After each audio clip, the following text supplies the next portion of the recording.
meditation in the world. So if you go to the ancient sites, like for example, in Sukhothai and Sisachonalai, Kamphaeng Phet, you can see the four posture Buddha image. Partยืน standing Buddha image, part สีหาสายญาติ is mean lining Buddha image, walking meditation พระปางลีลา and sitting meditation like the Buddha Shingalai is the most beautiful in the world, most beautiful, which can attack the heart of the visitor from around the world. Like last month, you heard about, I think you know about the news, when the foreigner, especially in America and Europe, they saw the group of the Buddhist monk walking across the United States. It's for 3,700 kilometers. And then everyone saw this situation, they cannot stop crying. And the reflection of the Buddha laws can hurt them in the positive power. Okay. ตอนนี้หลวงพ่อไม่ได้พูดมาแล้วนะครับ So we are welcome most venerable หลวงพ่อพระกันดายิลาสมหาเถระ from the Union of Myanmar with the colleagues and disciples หลวงพ่อบอกว่าพูดภาษาอังกฤษได้บ้างนะ แต่ทางนี้มีคุณตุนอูมาหรือยังเอ่ยจะเป็นล่ามให้นะที่เซนที่กิจ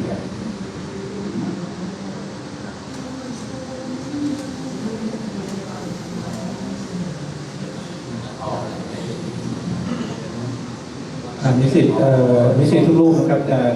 มนนั่งได้ครับทุกท่านนะครับอติสยะเก่งภาษาพม่าของเราก็มีพี่ตัวคุณดูเดี๋ยวอาจารย์ติสยะมาช่วยอติสยะจะคล่องกว่าอาจารย์อุดตัวตุนอูก็มาช่วยด้วยกันนะครับเดี๋ยวคอยเป็นล่ามให้ครับ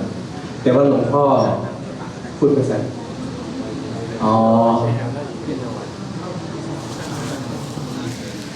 ใช่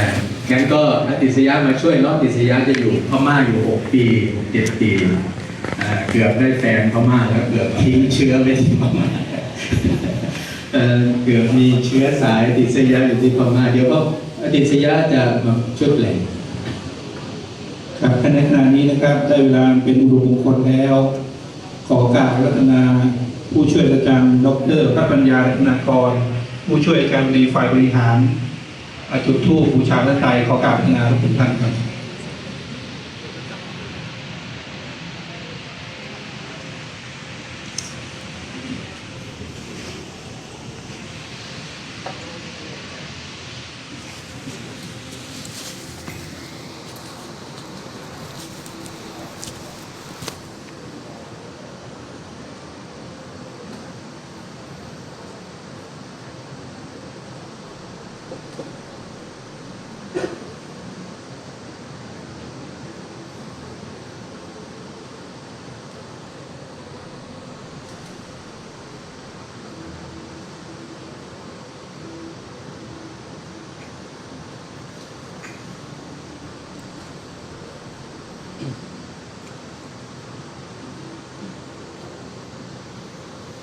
อะระหังสัมมา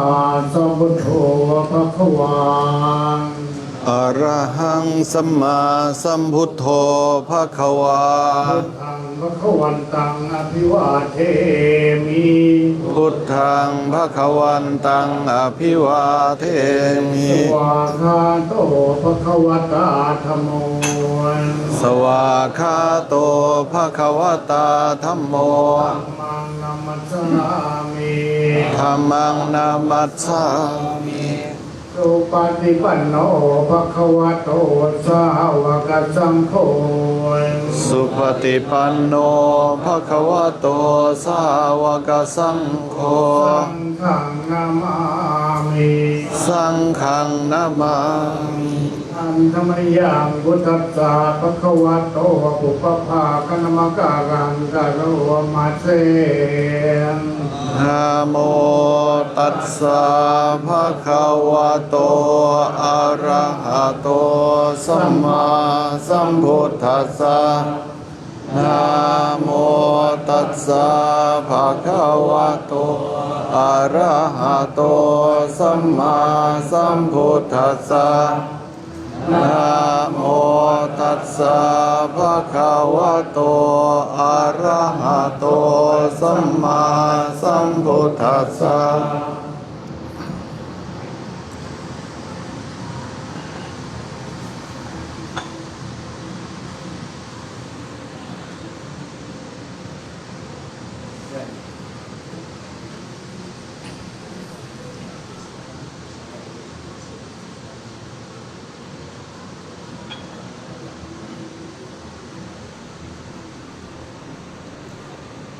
ได้เวลาเป็นอุดมมงคลแล้ว ขอกราบรัตนาพระประทันตะวิลาสามหาเถระจะมาบรรยายเรื่องการศึกษาภาษาบาลีเพื่อการเข้าถึงพระไตรปิฎกตรงตามพระพุทธประสงค์ท่านเป็นพระมหาเถระจากประเทศเมียนมาครับมีความรู้ความสามารถด้านบาลีพระไตรปิฎกชั้นเลิศนะครับขอกราบรัตนาครับ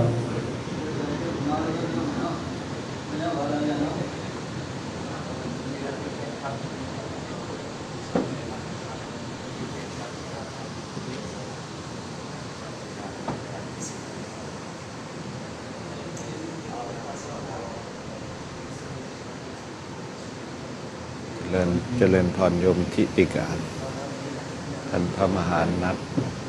สวัสดีอะไร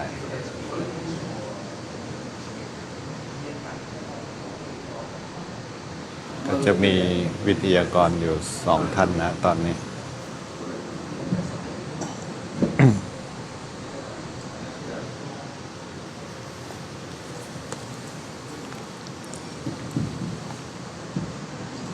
ဒီကနေ့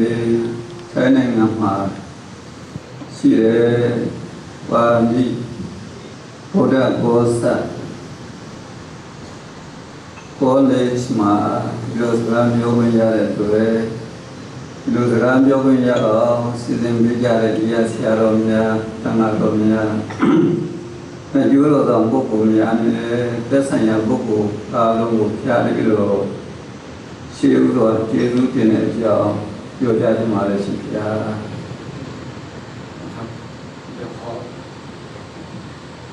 ครับอาจารย์ท่านก็บอกนะครับว่าวันนี้นะครับที่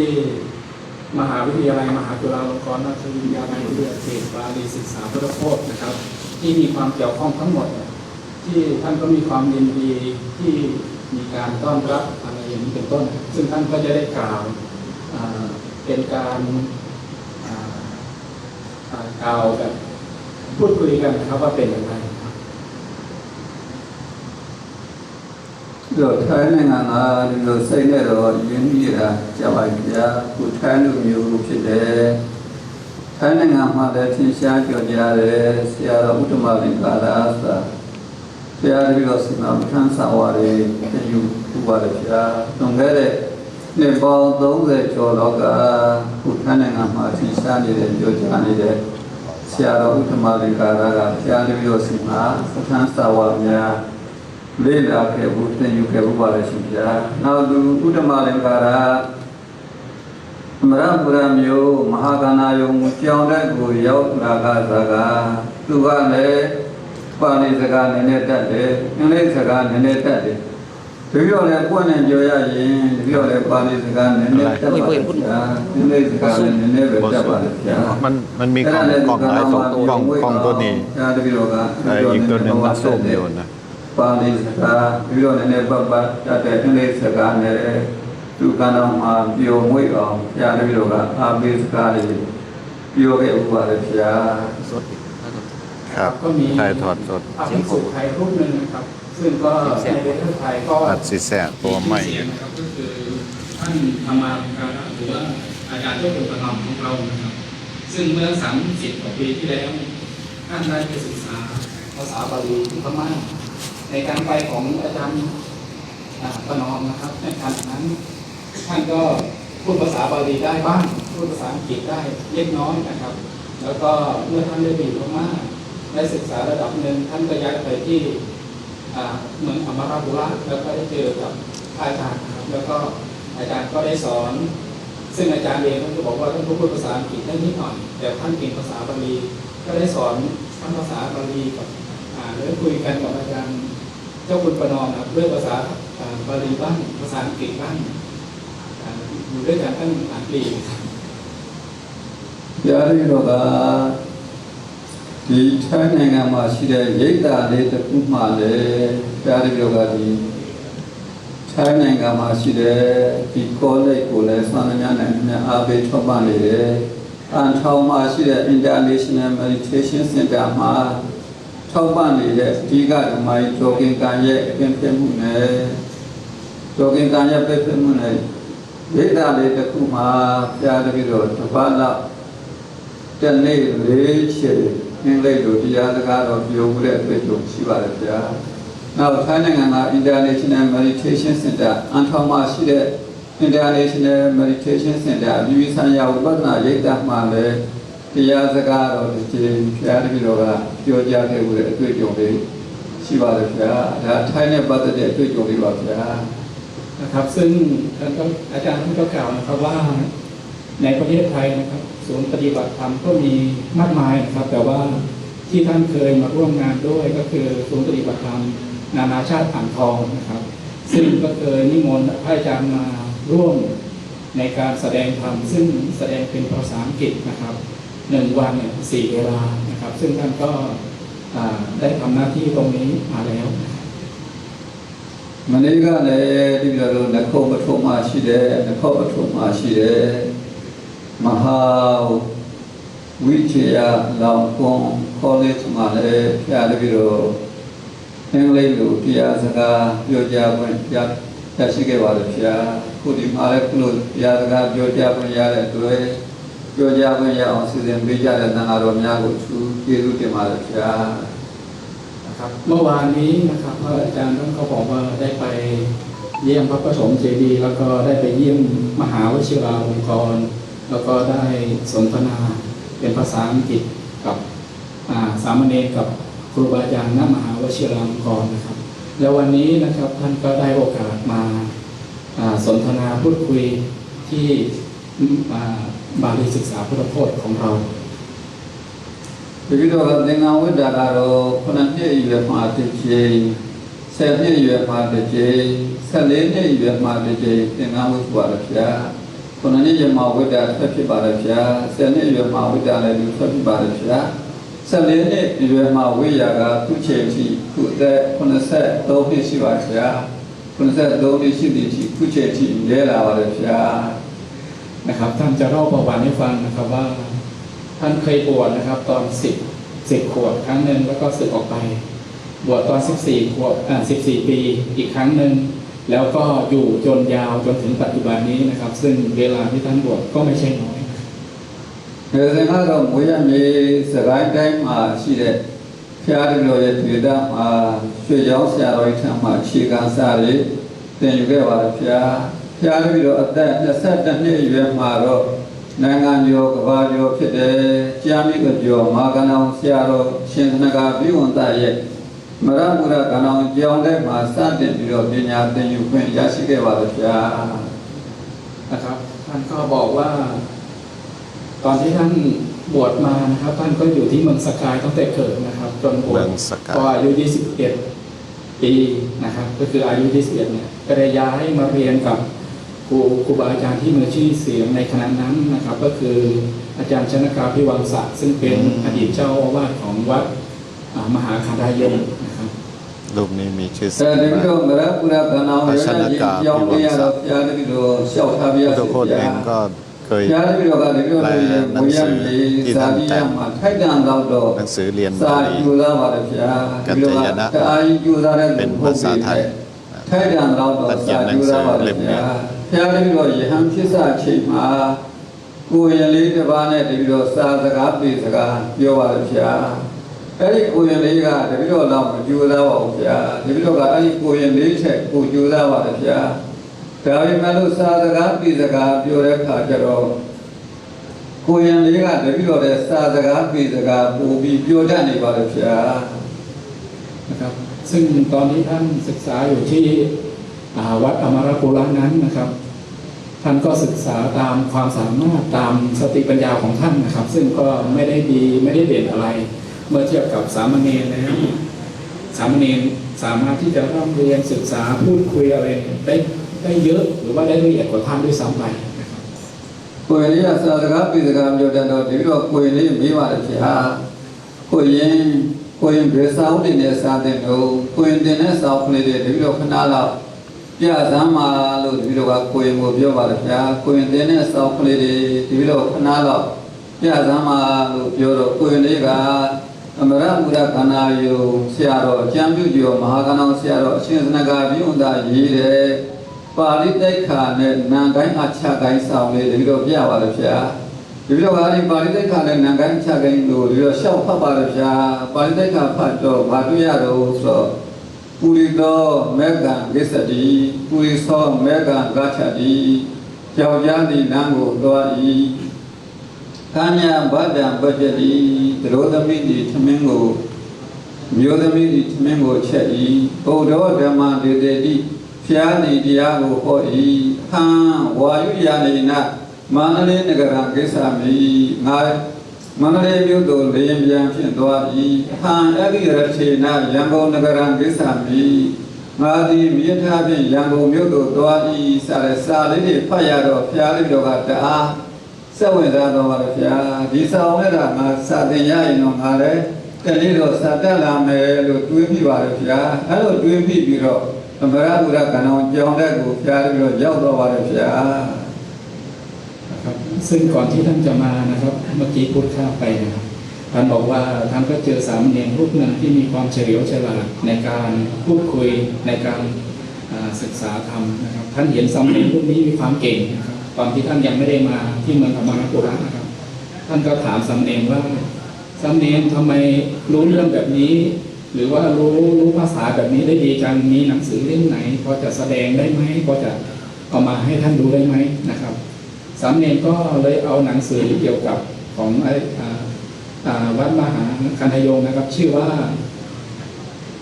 ปาลิสิกขานะครับซึ่ง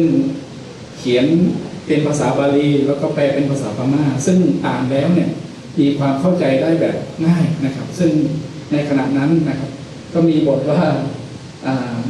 ปุริโสคามันคัจฉติเป็นต้นนะครับซึ่งอ่านแล้วเนี่ยสามารถที่จะแปลเป็นภาษาพม่าได้แบบเข้าใจง่ายท่านก็อ่านหลายๆที่หลายๆบทแล้วก็นึกในใจว่าเราก็สามารถที่จะศึกษาภาษาบาลีให้มีความเข้าใจให้มีความแตกฉานได้นะครับท่านก็เลยได้มาศึกษาที่มหาคารยงที่เมืองอมรปุระนั่นเองแต่เดี๋ยวเรามรปุระกันเอาย้อนตัวได้เช็คมาตั้งกาไอ้กันเอาย้อนได้มา955 บาทရှိပါလားဗျာ955 บาทရှိပါလားဗျานะครับซึ่งในขณะที่พระอาจารย์ท่านเดินทางมาศึกษาที่เมืองอมรปุระมหาคารยงนะครับในขณะนั้นมีพระภิกษุสามเณรร่วม550 ท่านအဲဒီ955 ပါးမှာမူလဓာတ်အခြေခံဓာတ်ကတန်ခါ150ရှိပါလားဗျာအဲဒီတန်ခါ150မှာအဆင့်30ကာစင်ကခခအပိုင်း3ပိုင်းခွဲထားပါလားဗျာนะครับซึ่งใน550รูปนั้นนะครับในมหาคารยงเขาก็จะแบ่งเป็นหลายๆชั้นนะครับซึ่งชั้นแรกคือมูลตานนี่เป็นชั้นต้นนะครับซึ่งในการศึกษามูลตานนั้นก็แบ่งเป็น3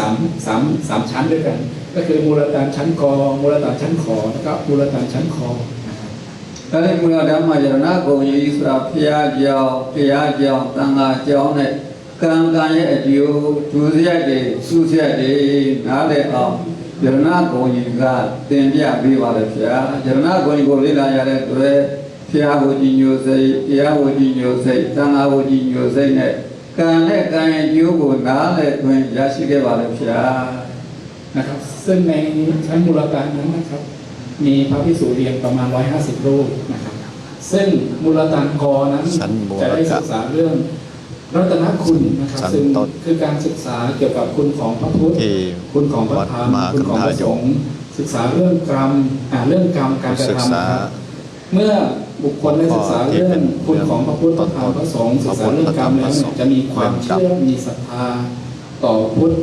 ต่อพระรัตนตรัยเนี่ยได้อย่างดียิ่งขึ้น ဒါဒီမူလဓမ္မရုပ်ပေါ်ရှင်ကျင်းဖို့လည်းသင်ရပါတယ်ဗျာအဲ့ဒီရုပ်ပေါ်ရှင်ကျင်းဖို့သင်ရတဲ့အခါကျတော့ကိုယ်လေးတို့ရဲ့စီကံကိုယ်လေးတို့ရဲ့နီလန်သွားဖို့လာဖို့ဝတ်ဖို့စားဖို့နေဖို့ခံဖို့ပြောဖို့ဆိုဖို့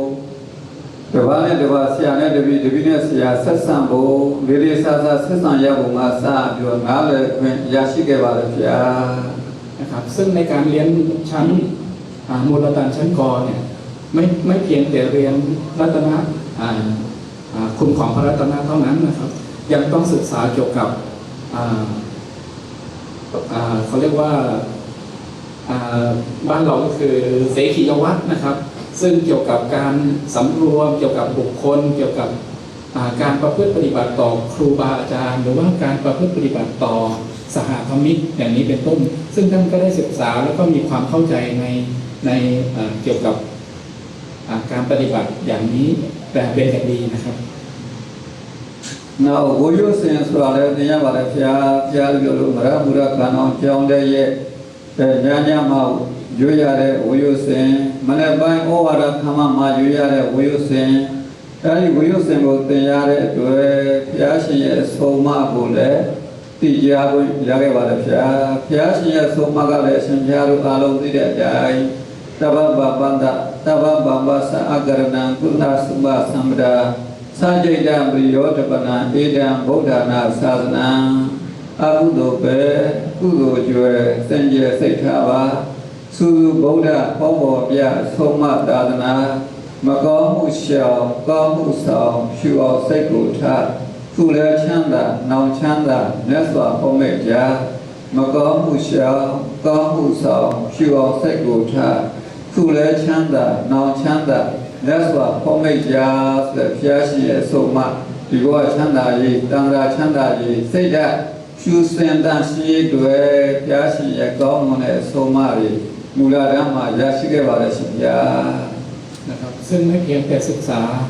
เท่านี้นะครับท่านอาจารย์ยังได้ศึกษาเกี่ยวกับ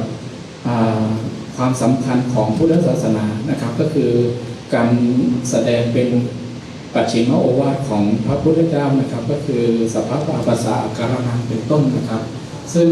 พระอาจารย์ท่านเล่านะครับว่าท่านก็ได้มีความเข้าใจนะครับว่าการศึกษาในการความเป็นอย่างพระภิกษุเนี่ยต้องประพฤติปฏิบัติอย่างไรก็คือไม่กระทำบาปทำจิตให้บริสุทธิ์แล้วก็ทำกุศลให้มากขึ้นอย่างนี้เป็นต้นครับซึ่งพระอาจารย์ก็ได้เรียนรู้ในคำสอนขององค์สมเด็จสัมมาสัมพุทธเจ้าแบบนี้แล้วเนี่ยก็ได้ศึกษาและก็ปฏิบัติมาเรื่อย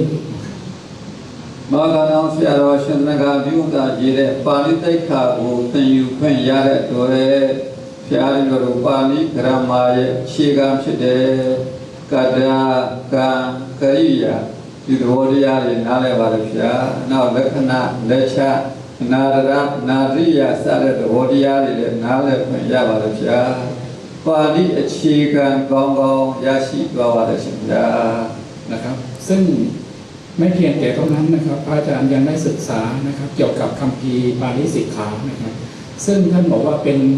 ไวยากรณ์ของพระบาลีนะครับซึ่งเรียนเกี่ยวกับกัตตากรรมกิริยารู้อาการของประโยคนั้นๆนะครับว่าเป็นอย่างไรซึ่งถ้าศึกษาได้อย่างดีแล้วเนี่ยก็จะมีความเข้าใจเกี่ยวกับพระบาลีได้อย่างดี နောက်နာဂိုင်းကဏ္ဍဆရာတော်ရှင်သနကပြုံးတာရေးသားထားတဲ့နာဂိုင်းအချခိုင်းကိုလေ့လာခွင့်ရတဲ့တွေ့နာယုတ်တွေရဲ့ဝိဘမျိုးမျိုးနဲ့ဖြစ်တည်နေဖို့ပုရိသောပုရိသောပုရိသဘောပုရိသပုရိသဝန္တောပုရိသပုရိသံပုရိစေပုရိစေနာပုရိစေဟိပုရိစေဘိပုရိသသပုရိသနာပုရိသသမပုရိသမပုရိသပုရိစေပုရိစေဘိပုရိသသပုရိသနာပုရိသသမေပုရိသမိပုရိစေပုရိစေစုစားတဲ့နာယုတ်တွေနာနေရဲ့ယုတ်တွေဝိဘမျိုးမျိုးနဲ့ ပါဠိမှာတည်ရှိနေပုံတွေကိုလည်းလေ့လာခွင့်သိရှိခွင့်ရရှိပါတယ်ဗျာ นะครับซึ่งก็ไม่เพียงเท่านั้นนะครับอาจารย์ยังท่านอาจารย์ยังบอกว่าได้ศึกษานะครับเกี่ยวกับนามแล้วก็อาขยานที่มาในคัมภีร์ปาริสิกขานะครับซึ่งก็สามารถที่จะทำให้เราสามารถแยกรูปแยกศัพท์นะครับว่าเป็นวิภัตอะไรนะครับเช่นเป็นปัทมาวิภัตตุริยาวิภัตอย่างนี้เป็นต้นซึ่งอาจารย์นั้นก็ได้แสดงรูปวิภัตนะครับว่าปุริโสปุริสาปุริสังปุริเสปุริเสนะอย่างนี้เป็นต้นนะครับ อาชาတိုင်းကိုလေ့လာရတဲ့တွေ့အာချရုပ်တွေရဲ့သဘောကိုလည်းသိရပါတယ်ဗျာနမူနာလေးနဲ့ပြောမယ်ဆိုရင်တော့ကာချတိကာချန္တိကာချစီကာချစကာချာမိကာချာမကာချတေကာချန္တေကာချစေကာချဝေကာချေကာချမေစတဲ့အာချရုပ်တွေရဲ့သဘောကိုလည်းသိခွင့်ရပါတယ်ဗျာအဲ့လိုသိခွင့်ရတဲ့အတွက်ထိုက်တန်သလောက်ပါဠိလိုရည်တတ်မလာပါရဲ့ဗျာထိုက်တန်တော့ပါဠိလိုရည်တတ်ပါရဲ့ဗျာ นะครับอาจารย์ก็ได้ศึกษาเกี่ยวกับอาขยะนะครับซึ่งก็เป็นการแจกรูปศัพท์ของกิริยานะครับซึ่งอาจารย์ก็ขอยกตัวอย่างเช่นคัจฉติคัจฉันติคัจฉสิคัจฉะอย่างนี้เป็นต้นนะครับเมื่ออาจารย์ได้ศึกษาเกี่ยวกับอาขยะแล้วอาจารย์ท่านก็บอกว่าสามารถที่จะเขียนภาษาบาลีได้ระดับหนึ่งนะครับในขณะนี้ ဒီလိုတော့ဘုရားဓမ္မတန်ခါ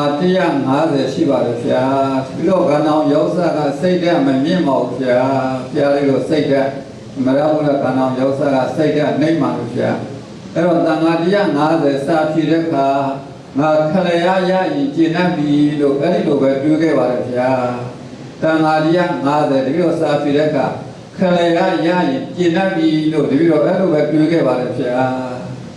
นะครับซึ่งที่ในขณะที่อาจารย์เรียนมูลตันอยู่นั้นนะครับมีพระสงฆ์150 รูปเนี่ยท่านบอกว่าถ้าท่านได้ระดับได้ครึ่งหนึ่งท่านก็มีความพอใจแล้วนะครับก็สอบผ่านหมายถึงว่าได้กลางๆนะครับหมายถึง150ได้สัก75ได้ลำดับที่75ท่านก็ดีใจแล้วซึ่งท่านเป็นพระมีอายุนิดนึงนะครับที่เหลือเป็นสามเณรอย่างนี้นะครับ ဒီလိုကပုံမှန်တော့ယူရပါတယ်ဗျာမနေ့4နာရီလောက်မှအိယာချပါတယ်ဗျာ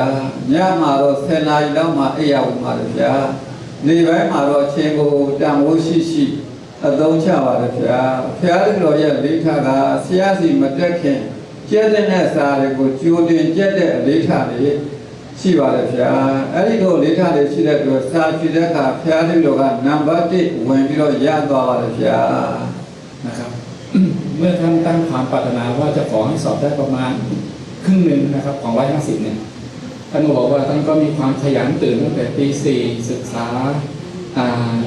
ทุกอย่างนะครับก่อนจะเข้าเรียนก็ทบทวนความรู้หรือว่าดูไปล่วงหน้านะครับแล้วในปีนั้นท่านสามารถสอบได้อันดับ1ของชั้นนะครับ နံပါတ်1ရပါတဲ့အခါကျတော့နောက်ထပ်လည်းထပ်ပြီးတော့နံပါတ်1တွေရကြမှာတဗျာအဲ့လိုနံပါတ်1တွေရကြတော့နည်းနည်းလေးပို့ပြီးတော့ကျူးစားလိုက်ပါတဗျာနည်းနည်းလေးပို့ပြီးတော့ကျူးစားလိုက်တဲ့အခါကျတော့အပတ်စဉ်တိုင်းလိုပဲတည်ရပါတဗျာဒီလိုကနောင်မှာမူလတန်းမှာဖြေတာတည်မရတာတစ်ခါပဲရှိခဲ့ဥပါတဗျာအပတ်စဉ်တိုင်းလိုတည်ရခဲ့ပါတဗျာ อาจารย์ท่านเดินทางมาจากเมียนมาถูก มหาไทยโย ไหม ม ครับ จะมีการสอบทุกสัป ถูก ดาห์ ต้อง นะครับ ถูกต้อง ท่านบอกว่าท่านไม่เคยได้ที่1ในครั้งเดียวเองนะครับ အဲ့လိုတည်ရတဲ့အခါကျတော့ဖျားလေးတော်ရဲ့ဆရာသမားတွေကဖျားလေးတော်ကိုအားပေးကြပါလေဗျာဥလာသာတဲ့ဒီလိုကန္နာယုံဆိုတန်ခါလေးအများကြီးတဲ့ဒီလိုတန်ခါလေးအများရှိတဲ့ကြောင့်မှာဥစဉ်နံပါတ်1ရတယ်ဆိုရင်နိုင်ငံဆင့်ချီဥစဉ်တင်းနဲ့သုံးနေရနိုင်တယ်တဲ့ဥစဉ်နိုင်ငံဆင့်မှန်းပြီးကျူစာလို့ဆရာသမားတွေအားပေးပါလေဗျာတိုက်တွန်းတာပါလေဗျာအဲ့ဒါနဲ့ဖျားလေးတော်အငယ်တန်းမှာနိုင်ငံဆင့်မှန်းပြီးကျူစာပါလေဗျာကျက်တဲ့စာတွေရအောင်ကျက်ပါလေဗျာကျက်တဲ့စာတွေစေစသဖြစ်အောင်ကြည့်ရှုပါလေဗျာအဲ့လိုကြည့်ရှုပြီးတော့ဖြေပါလေဗျာဒါမှလို့ကဇက်ထွက်လာတော့နိုင်ငံဆင့်မရခဲ့ပါဘူးဗျာ นะครับซึ่งในขณะที่ท่านศึกษานั้นนะครับครูบาอาจารย์ก็เห็นความสามารถของอาจารย์นะครับก็ได้ให้ กำลังใจนะครับในหมู่แห่งคณะสงฆ์150 รูปนะครับที่เรียนชั้นเดียวกันว่าท่านเก่งขนาดนี้นะครับสามารถที่จะสอบได้ลำดับ1 2 3ของประเทศได้เลยนะครับอย่างนี้ซึ่งท่านได้ซึ่งครูบาอาจารย์ให้กำลังใจอย่างนี้ครับท่านก็ไปค้นคว้าศึกษาแล้วก็เพิ่มเติมนะครับแล้วก็เรียนเพื่อหวังที่จะให้สอบติดอันดับของประเทศนะครับซึ่งท่านก็บอกว่าก็สอบเสร็จก็ไม่ได้ติดတပည့်တော်ကငယ်ရန်ဖြစ်ပြီးတော့တရက်ဖက်နားပါတယ်ဗျာတရက်တော့ဝါအောင်အိပ်ပါတယ်ဗျာစိတ်တိုင်းကြောက်အိပ်ပါတယ်ဗျာတရက်ဝါအောင်အိပ်ပြီးတော့နောက်ရက်တွေကဖျားပြီးတော့ပြည့်တဲ့စာတွေအလာတန်းစာတွေကြိုပြီးတော့ချက်ပါတယ်ဗျာကြိုပြီးတော့ကြည့်ပါတယ်ဗျာအလာတန်းမှာကျမ်းမာရင်မကောင်းလို့အရက်မှာကိုယ့်အရက်ကိုပြန်ပြီးတော့တလားခွဲလောက်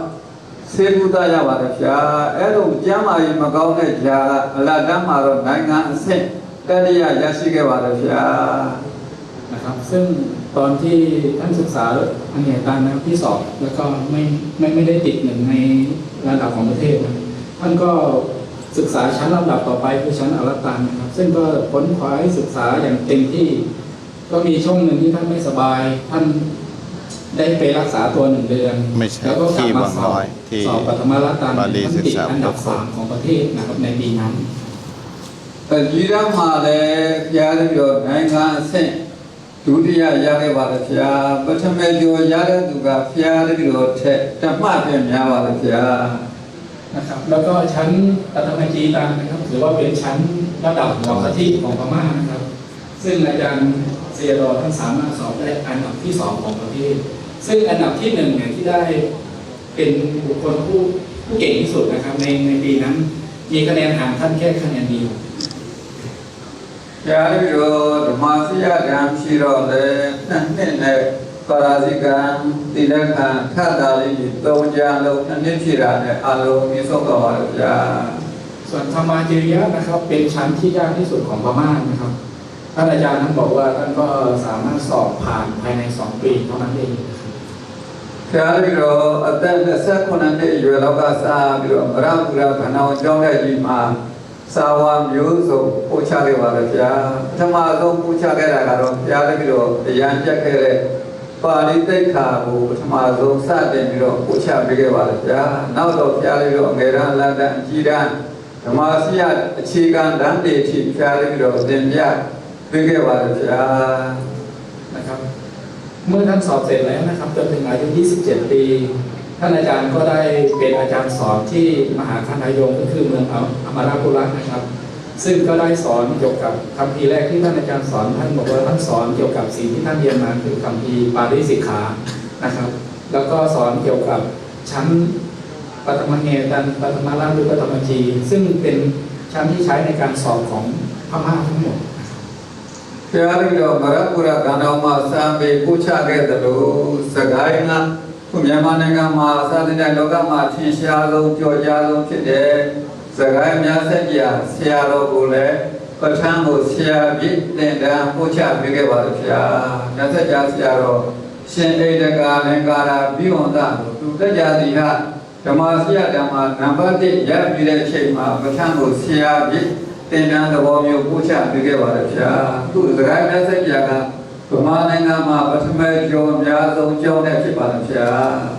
นะครับซึ่งไม่เพียงเท่านั้นนะครับที่อาจารย์สอนที่มหาการนิยมนะครับแต่อาจารย์ท่านบอกว่าท่านก็ยังมีโอกาสได้ไปสอนที่วัดเนี่ยสัจจานะครับซึ่งเป็นวัดที่มี3 ภิกษุ 3 เณรที่สามารถสอบได้อันดับ1อันดับ2อันดับ3ของประเทศเนี่ยทุกปีนะครับเป็นวัดที่มีชื่อเสียงมากซึ่งตั้งอยู่เมืองสกายนะครับซึ่งอาจารย์ก็ไปสอนเกี่ยวกับพระอภิธรรมนะครับမရရေမျိုးရွှေကျင်ဘူဌာနချုပ်ဖြစ်တဲ့မဟာဝိသုဒ္ဓံတိုက်တဲ့မှာလည်းဖျားပြီးတော့ပဋ္ဌာန်းစာဝါပို့ချပေးခဲ့ဘူးလေအတွက်ကြုံရှိပါတယ်ဗျာไม่เพียงเท่านั้นนะครับอาจารย์ก็ยังได้ไปสอนเมืองมันดาเลนะครับชื่อว่ามหาวิသုด္ဓံတိုက်တဲ့มาเป็นชื่อว่ามหาวิสุทธายมนะครับซึ่งท่านก็ไปสอนวิชาปาฐานမင်းကောဆရာတော်ကြီးတိပိဋကကမင်းကောဆရာတော်ကြီးထောင်ထားတယ်တိပိဋကကျောင်းတော်ဒဂုံမြို့နယ်ကစကဝါလမ်းမှာရှိတဲ့တ တိပဋကကျောင်းတော်မှာလည်းဖျားပြီးတော့တိပဋကရာဖြစ်ဆိုမဲ့ယဟန်နှစ်ပါးဆရာတော်နှစ်ပါးကိုပဋ္ဌာန်းစာဝါပို့ချပေးခဲ့ပါရဗျာဖျားတော်ရုပ်စီတခုတဲ့နှစ်ပါးကတပါးကဘုဒ္ဓနဲ့ဆရာတော်သူကတိပဋကရာတိပဋကကိုဝိဒဓမ္မဘာနာဂာရိကဖြစ်နေပါဗျာတပါးက14ပါးမြောက်တိပဋကရာဆရာတော်ကမောဒဆရာတော်သူကလည်းတိပဋကရာတိပဋကကိုဝိဒဓမ္မဘာနာဂာရိကဖြစ်နေပါဗျာ73ပါးမြောက်14ပါးမြောက်တိပဋကရာဆရာတော်နှစ်ပါးကိုဖျားပြီးတော့ပဋ္ဌာန်းစာဝါပို့ချပေးခဲ့မှုပါဗျာนะครับอีกครั้งหนึ่งนะครับท่านอาจารย์ก็ยังเคยได้สอนวิชาประธานที่วัดเมงกุลนะครับซึ่งเป็นวัดที่ท่านสอนเกี่ยวกับพระไตรปิฎกนะครับซึ่งในขณะที่ท่านอาจารย์สอนนั้นนะครับลูกศิษย์ลูกหาสามารถที่จะทรงจำพระไตรปิฎกได้ရန်ကုန်မြို့ကရိတ်တာလောကမှာထင်ရှားတဲ့ကြိုကြားတဲ့ရွှေဘုံမဲ့ရိတ်တာမှာလည်းရွှေဘုံမဲ့ဆရာတော်ရဲ့ထင်ရှားရှိတဲ့ကအကြီးရမှာနိုင်ငံဆက်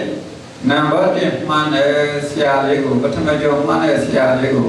ပဋ္ဌာန်းစာဝါပို့ချပေးခဲ့ပါဗျာအဲ့ဒီပဋ္ဌာန်းစာဝါပို့ချတဲ့ဆင်ကခုထင်ဒီထိုင်းမှာထင်ရှားနေတဲ့ဆရာတော်ဥတ္တမလင်္ကာရာတို့လည်းဆရာတော်စီပဋ္ဌာန်းစာဝါတက်ခဲ့ကြပါလို့ဗျานะครับไม่เพียงเท่านั้นนะครับที่มันดาเลที่เมืองย่างกุ้งนะครับชื่อว่าชยอุเมงนะครับซึ่งเป็นวัดที่สอนที่สามารถสอนได้1 ใน 3ของพม่าทุกปีท่านอาจารย์ก็ได้ไปสอนวิชาประธานในวัดนั้นนะครับไม่เพียงเท่านั้นนะครับแม้แต่พระไทยนะครับชื่ออุทมาลังการหรือว่าอาจารย์เจ้าคุณประนอมของเราเนี่ยก็ยังเคยเรียนประธานให้กับท่านอาจารย์เสียนนမိုးလည်းမြိုင်ကကဘာမှာထင်ရှားကြော်ကြားနေတဲ့ဖောက်တော်ရရိတ်တာမှာလည်းအဲဒီဖောက်တော်ရရိတ်တာကနာယကစာချဘုန်းကြီးတစ်ပါးကိုကြားပြီးတော့ပဋ္ဌာန်းဆရာပြည့်သဘောမျိုးပို့ချပေးခဲ့ပါလို့ဗျာအဲဒီတော့မှနှစ်ပါးတက်ကြပါလို့ဗျာခုနှစ်ပါးလုံးမိုးလည်းမြိုင်ဖောက်တော်ရရိတ်တာရဲ့နာယကဆရာတော်ကြီးဖြစ်နေပါလို့ဗျာတစ်ပါးကဥညနာဒသတစ်ပါးကဥကုသလသူကပါဠိပါလို့ပါဗျานะครับซึ่งลูกศิษย์ลูกหาของท่านอาจารย์ก็มีเยอะนะครับท่านก็เคยไปสอนที่พระอตยะที่เมืองบรมไยนะครับซึ่งก็มีระดับรองเจ้าว่า2 ท่านนะครับได้มาศึกษาเกี่ยวกับอัฏฐานหรือเกี่ยวกับคำเดียวที่ทำกับท่านอาจารย์นะครับซึ่งท่านก็จำได้ว่ารูปหนึ่งชื่อปูยังนะสาระอีกรูปหนึ่งผมจำไม่ทันရှမ်းပြည်နယ်ကနောင်ချိုဒေသမှာလည်းဖျားလေးတို့ပဋ္ဌာန်းစာဝါလေးပို့ချပေးခဲ့ပါလို့ဗျာนะครับซึ่งไม่เพียงเท่านั้นนะครับท่านอาจารย์ยังเคยไปสอนที่รับฉานของประเทศพม่านะครับที่เมืองนองโชမကွေးတိုင်းဒေသကြီးတောင်ရင်းမြို့နယ်စံသွားကြီးရွာခန္ဓာမိုးကြိုတို့ရမှာဖျားလေးတို့ခန္ဓာဆရာတော်တွေကပြောင်းပေးတဲ့အတွက်အဲဒီမှာဖျားလေးတို့စသင်တိုင်းဒီထောင်ထားပါလေဗျာတန်ဃာတရားကျော်လောက်ရှိပါလေဗျာစာကြဘုန်းကြီးလည်းဓမ္မစီယဝေယတာမကျော်ဝေယဒီဝန္တာဝေယတွေထိပြီးဆုံးရှိပါလေဗျာတန်ဃာကအားလုံးတော့တရားကျော်ရှိပါလေဗျာအဲ့ဒီမှာလည်းဗျာပြီးတော့စာဝါမျိုးစုံပို့ချခဲ့ပါလေဗျာนะครับซึ่งที่เมืองอีกเมืองนึงนะครับคือเมืองมะโกยนะครับซึ่งท่านอาจารย์ก็เป็นพระที่ไปบุกเบิกสร้างวัดนะครับชื่อคันธายงนะครับซึ่งก็มีพระภิกษุร่วม100 กว่ารูปนะครับซึ่งในวัดนั้นผลการศึกษาผลการเรียนเนี่ยนิสิตนักเรียนนักศึกษาเนี่ยสามารถที่จะสอบได้ธรรมจริยะสอบได้ชั้นสามเณรจหรือว่าสอบได้ชั้นต่างๆเนี่ยเยอะแยะมากมายนะครับဒီတော့ခုလောလောဆယ်တော့ဖျားရည်တော်ရဲ့တပည့်တစ်ပါးဖြစ်တဲ့တိပိဋကရာတိပိဋကဘောဝိဒဓမ္မဘာနာဂာရိကဆရာတော်ဒီထောင်ထားတဲ့ရာဟုဒဒေတာကြီးလေကူမြို့မှာတိပိဋကကမ္ဘောဇကျောင်းတော်မှာခုတရားပြန်လာခြင်းမဟာဝိဟာရကျောင်းတိုက်ကပဋ္ဌာန်းစာဝါလူလာတဲ့ပုဂ္ဂိုလ်များကိုပဋ္ဌာန်းစာဝါပို့ချပေးဖို့ပြောထားပါလေဗျာတရားပြန်ရင်ပဋ္ဌာန်းစာဝါပို့ချမှာပါဗျာนะครับซึ่งในเพียงเท่านั้นนะครับในย่างกุ้งนะครับชื่อအဲ့တော့ရှင်ပြားတို့ဒီမှာကဘ ဗုဒ္ဓပါဠိဗုဒ္ဓဘောဓကောလေပါဠိကိုအဓိကထားပြီးတော့သင်နေကြတဲ့ကောလိပ်ကိုဖျားပြီးတော့ယူဆပါတယ်ဗျာပါဠိဘာသာသင်တာနဲ့ပတ်သက်လို့တော့ဖျားပြီးတော့ဒီမှာပြောခွင့်ရမယ်ဆိုတော့ဖျားပြီးတော့ပထမဆုံးပေါ်လာတာကတော့ဗေဒီဆရာတော်ကြီးရဲ့ဆုံးမဖျားပြီးတော့ညာနဲ့ပေါ်လာပါတယ်ဗျာဗေဒီဆရာတော်ကြီးကဘာမရှိလို့ဆိုတော့တရားတက်ရင်တဲ့ပိဋကတော့ဘုံနိကေ9ရပ်ပုံတတ်တယ်တဲ့တရားတက်ရင်ပိဋကတော့ဘုံနိကေ9ရပ်ပုံတတ်တယ်တဲ့นะครับซึ่งท่านอาจารย์ก็บอกว่าเมื่อเสร็จจากที่นี่ไปนะครับท่านก็จะต้องไปสอนวิชาปัฏฐานอะไรหรือว่าคำมีปัฏฐานเนี่ยที่มันจะเป็นที่ย่ำพุ่งนะครับซึ่งท่านก็พูดมาว่าท่านก็จะเอาคำสอนของอาจารย์เลดีเซียรอนซึ่งท่านก็เคยสอนครับว่าบุคคลผู้รู้ศรัทธาก็คือรู้นามก็สามารถที่จะรู้อะไรได้เยอะแยะတရားမတတ်ဖက်နဲ့တရားမသိဘဲနဲ့ပါဠိထရတာဒီကာကိုကြည့်မယ်ဆိုရင်တော့ပုံတိုင်းတွေ့တဲ့ပုံတိုင်းတွန်းဆုပ်နေမယ်လို့ဆရာသမားများကဆုံးမပါတယ်ဗျာဥမာအနေနဲ့ပြောမယ်ဆိုတော့စင်ကန်းကြီးတစ်ကောင်တောနဲ့ထဲကိုဝင်တဲ့အခါစင်ကန်းကြီးဆိုဘာမှမမြင်တော့ခြေရန်တိုင်းတွန်းဆုပ်နေတယ်လို့တရားမတတ်ရင်ပါဠိထရတာဒီကာကိုလေ့လာတဲ့အခါပုံတိုင်းတွန်းဆုပ်ဖြစ်နေမယ်လို့တရားတတ်တဲ့ဆရာတော်များကမိန့်ပါတယ်ဗျာนะครับซึ่งอธิบายเพิ่มนะครับศรัทธาก็คือคำพีที่เกี่ยวกับคำศัพท์ทั้งหมดนะครับถ้าบุคคลรู้ตรงนี้ย่อมสามารถรู้ได้ทั้งหมดทั้งพระไตรปิฎกทั้งหมดเลยนะครับแต่ถ้าครูบาอาจารย์ท่านก็สอนนะครับคนใดที่ไม่รู้คำพีศรัทธาก็คือคำพีเกี่ยวกับไวยากรณ์ของพระไตรปิฎกถ้าไม่รู้อย่างนี้ก็จะสงสัยไปทุกบทนะไม่ว่าจะเจอบทไหนก็จะมีความสงสัยเปรียบเสมือนกับช้างตาบอดนะครับเมื่อเข้าไปในป่าชนนู้นนี่นั่นย่อมไม่รู้ว่าชนอะไรหรือว่าเกี่ยวอะไรอย่างนี้เป็นต้นတပည့်တော်ရဲ့ဆရာသမားဖြစ်တဲ့ဘုန်းကြီးပန်တီနောက်တစ်ချိန်မှာမာနတိဒါနတက္ကသိုလ်ရန်ကုန်ဒါနတက္ကသိုလ်မှာပါမောက္ခချုပ်ဖြစ်သွားတယ်ပါမောက္ခချုပ်ဖြစ်တာဝန်ထမ်းဆောင်သွားတဲ့ဘုန်းကြီးပန်တီကိုဖျားတယ်လို့ဆက်ပါတယ်ဖျားဘုန်းကြီးဖျားဒီတော့ကပွန့်နေပြောရရင်တရားတွေကတော့သိဝါဒနာမပေါ့ဖျားတရားတွေကတော့ဝါဒနာပါနေပါတယ်ဖျားလို့ဖျားတယ်လို့ဆက်ပါတယ်ဖျားအဲ့လိုလျှောက်တော့ဥစဉ်တရားမတတ်ရင်တော့စာတတ်မှာမဟုတ်ဘူးတရားတတ်မှာစာတတ်မှာဥစဉ်တရားတတ်ရင်တော့ပါဠိထတာဒီကကြည့်တဲ့အခါရုပ်ရှင်ကြည့်ရတယ်လို့ပဲတဲ့ဉာဏ်ထဲမှာရှင်းနေမယ်တဲ့ပါဠိထတာဒီကကိုကြည့်တဲ့အခါတရားတတ်ရင်တော့ရုပ်ရှင်ကြည့်ရတယ်လို့ဉာဏ်ထဲမှာရှင်းလင်းဖြစ်နေမယ်တရားတတ်ဖို့လိုတယ်လို့ပါကျုပ်ဆရာတော်ကဖျားပြီးတော့မိန့်ကြားပါလေဖျားท่านอาจารย์ท่านก็ได้บอกมาว่าท่านอาจารย์เคยคุยกับเซราอุบันดิตนะครับซึ่งเป็นอธิการของมหาวิทยาลัยของพระสงฆ์ของย่างกุ้งนะครับซึ่งท่านก็เคยบอกว่าท่านอาจารย์ท่านบอกนะว่าผมไม่มีความจำเป็นที่จะไม่เห็นความสำคัญในการเรียนศรัทธาเลยในการศึกษาเกี่ยวกับพื้นฐานของไวยากรณ์นะครับซึ่งอาจารย์อุบัติท่านก็บอกว่าอย่าได้พูดอย่างเช่นนั้นนะครับคนที่ไม่รู้ไวยากรณ์ของพระไตรปิฎกเนี่ย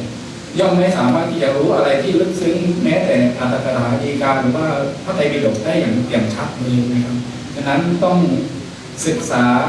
คำพีไวยากรณ์คือศรัทธาเนี่ยให้กระจ่างให้แตกฉานเราพยายามเราเสียธรรมะนี่กันพยายามที่ตรงนี้တရားကိုကြိုးစားတဲ့မှုမကြကြပါလို့ဗျာ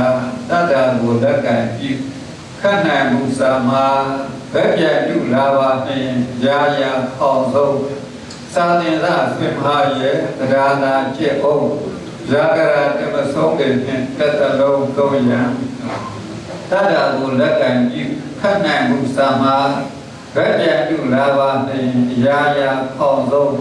သာသင်္သာဆွေမဟာရဲ့တရားနာကျင့်အောင်ရာဂရတမဆုံးတဲ့ဖြင့်တတလုံးသုံးရန်အဲ့တော့ဘုရားဟောတဲ့ပါဠိထက္ကရာဒီကာတွေကိုနားလည်ခြင်းနဲ့ဆိုတော့တရားကျွမ်းကျင်မှုလိုတယ်ဒါကြောင့်စစချင်း ရာကျွမ်းကျင်အောင်ကြိုးစားတဲ့လို့ဆရာသမားတွေကမိန့်ပါတယ်ဗျာ นะครับซึ่งอาจารย์ท่านก็เมื่อได้ฟังคำแบบนั้นนะครับท่านก็ได้มาศึกษาเกี่ยวกับคำพีร์ไวยากรณ์ศรัทธาทั้งหมดนะครับซึ่งครูบาอาจารย์หลายๆท่านก็กล่าวนะครับว่า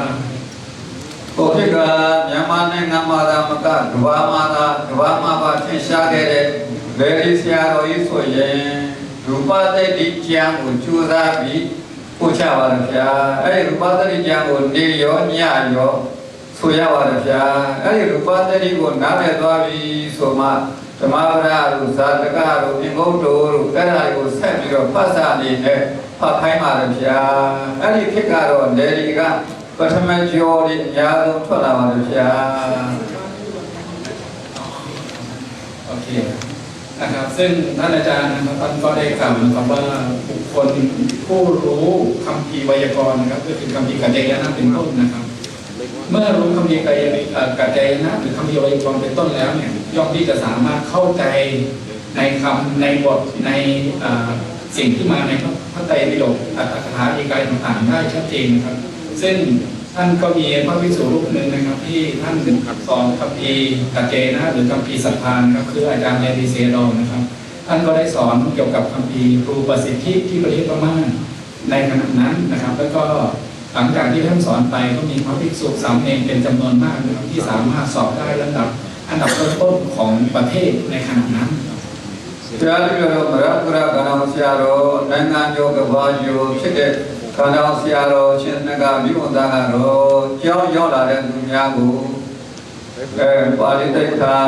နာဂိုင်းအချဂိုင်းသုံးစင်သုံးတဲ့ရုပ်တွေ့ဓာတ်စင်ဓာတ်နဲ့ကြည်အောင်ညက်အောင်သင်ပေးပြီးတဲ့အချိန်မှာတာလီကျော်သံဝရတွေဝင်ခိုင်းပါလေဗျာပထမဆင်ဒုတိယဆင်တတိယဆင်သုံးဆင့်ဝင်ခိုင်းပါလေဗျာအဲ့ဒီသုံးဆင့်အောင်သွားပြီဆိုရင်ဝိနည်း၅ကျမ်းဓမ္မပဒထက္ကရာ2ကျမ်းအင်္ဂုတ္တ7ကျမ်းနောက်တရားသင်္ကြန်ပဋ္ဌာန်းအကုန်လုံးပေါင်းမြောက်သွားပါလေဗျာ นะครับซึ่งการศึกษาในประเทศพม่านะครับซึ่งในปัจจุบันเนี่ยก็ยังมีอยู่ซึ่งการศึกษาเนี่ยสามารถที่จะแบ่งออกเป็นพื้นฐานเป็นระดับกลางหรือระดับสูงนะครับซึ่งมหาวัดมหาคณะยมเนี่ยก็มีการสอนแบบเข้มข้นนะครับซึ่งเรียกว่าสามเณรจอซึ่งก็มีอยู่3ชั้นด้วยกันเมื่อจบสามเณรจอแล้วสามารถที่จะต่อคัมภีร์วินัยอีก5 เล่มนะครับเมื่อจบวินัย5 เล่มก็สามารถที่จะเข้าไปศึกษาคัมภีร์ปัฏฐานคัมภีร์ต่างๆที่มาในพระไตรปิฎกได้ ခုပြားကြတော့စာတဲ့တိုင်းလောကမှာခုဗမာနိုင်ငံမှာတာမန်ကျော်တွေလည်းအောင်မြင်ဆုံးပထမကျော်တွေလည်းအများဆုံးထွက်တဲ့စကားများစကြတယ်ရောက်လာရင်တရားကိုကြည်အောင်ညက်အောင်လုပ်ပြပါဗျာအဲ့တရားကြည်ပြီးညက်ပြီးပြီးတော့မှထိုက်တာတော့ကြည်ပြီးညက်ပြီးဆိုမှတာမန်ကျော်စံဝဲတွေဝင်ရောက်ပြီးဖြစ်သွားပါဗျာပထမစဉ်ဒုတိယစဉ်တတိယစဉ်အောင်သွားရင်အလင်္ကာရပွက်ပေးပါလေဗျာအဲ့ဒီဘွယ်ရသွားရင်တော့စာပေတော်တော်နှံ့ဆက်သွားပါလေဗျာတရားပဲဟောဟောစကားပဲပြောပြောစာပဲရေးရေးတရားပဲပြပြအားလုံးဆင်ပြေသွားပါလေဗျာ ซึ่งการที่จะเข้าใจในคำหรือว่าในบทของพระบาลีนะครับการศึกษาระดับ3 เณรจอเนี่ยจะต้องเรียนคัมภีร์กัจจายนะหรือคัมภีร์เกี่ยวกับไวยากรณ์เนี่ยได้อย่างแตกฉานต้องแตกฉานจริงๆต้องสามารถที่จะรู้บทเหล่านี้ว่าเป็นบทนามบทวิภัตติบทอาขยานอย่างนี้เป็นต้นนะครับซึ่งเมื่อเข้าใจในคัมภีร์ที่เป็นพื้นฐานได้อย่างดีแล้วเนี่ยก็สามารถที่จะสอบผ่านชั้นปฐมจอทุติยจอหรือชั้นของสามเณร